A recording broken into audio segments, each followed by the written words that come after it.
State defence হিসাবে সাবেক প্রধানমন্ত্রী শেখ হাসিনা এবং সাবেক স্বরাষ্ট্রমন্ত্রী আসাদুজ্জামান খান কামাল এদের পক্ষে রাষ্ট্রপক্ষ থেকে আনিত যে চার্জের অভিযোগ এসছে, সেই ফরমাল চার্জ তার বিরুদ্ধে আমি ডিসচার্জের প্রেয়ার করেছি।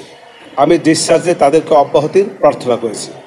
অব্যাহতির প্রার্থনার মূল যে বিষয়গুলি ছিল সেগুলো এই, যে সমস্ত কথাবার্তা এসছে সেগুলো কল্পিত, উদ্দেশ্যপ্রণোদিত, রাজনৈতিক উদ্দেশ্যপ্রণোদিত এবং যেগুলো কোনো সত্যিকারের ভিত্তি নাই।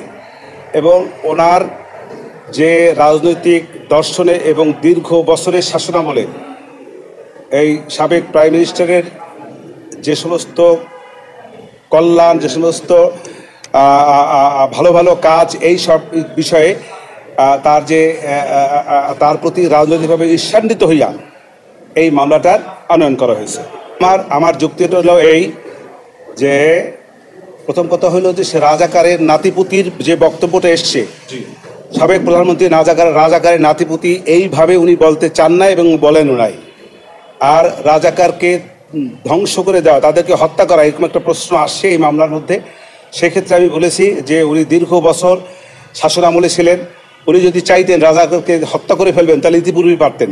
উনি ইতিপূর্বে যেহেতু রাজাকারদের হত্যা করেন নাই, আজকে আসে কেন ওরা বাচ্চা ছেলেদেরকে হত্যা করবেন? এটা হল প্রথম কথা। দ্বিতীয় কথা হলো, ওনাদেরকে বলা হয়েছে যে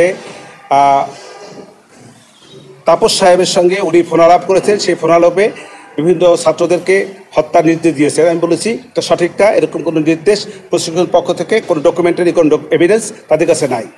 তৃতীয় কথা হলো যে রংপুরে বেগম রোকেয়া বিশ্ববিদ্যালয়ের ছাত্র আবু সাঈদের যে হত্যার নির্দেশ দিয়েছেন, এরকম কোনো বক্তব্য, যে বক্তব্যগুলো এনেছে এগুলো সঠিক নয়। কারণ হলো এরকম কোনো ডকুমেন্টারি এভিডেন্স এই রাষ্ট্রপক্ষে তার যে দাখিলীয় কাগজপত্র তার মধ্যে নাই।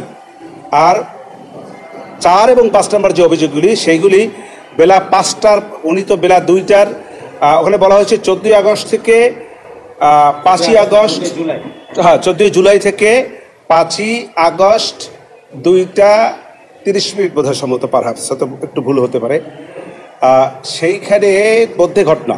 অতএব ওই দিন তো সে তো বাংলাদেশেই ছিলেন না। অতএব এই তার বিরুদ্ধে যে অভিযোগগুলি 2, 4 এবং 5 নম্বরে এসছে, এটা ওনার বেলায় প্রযোজ্য না।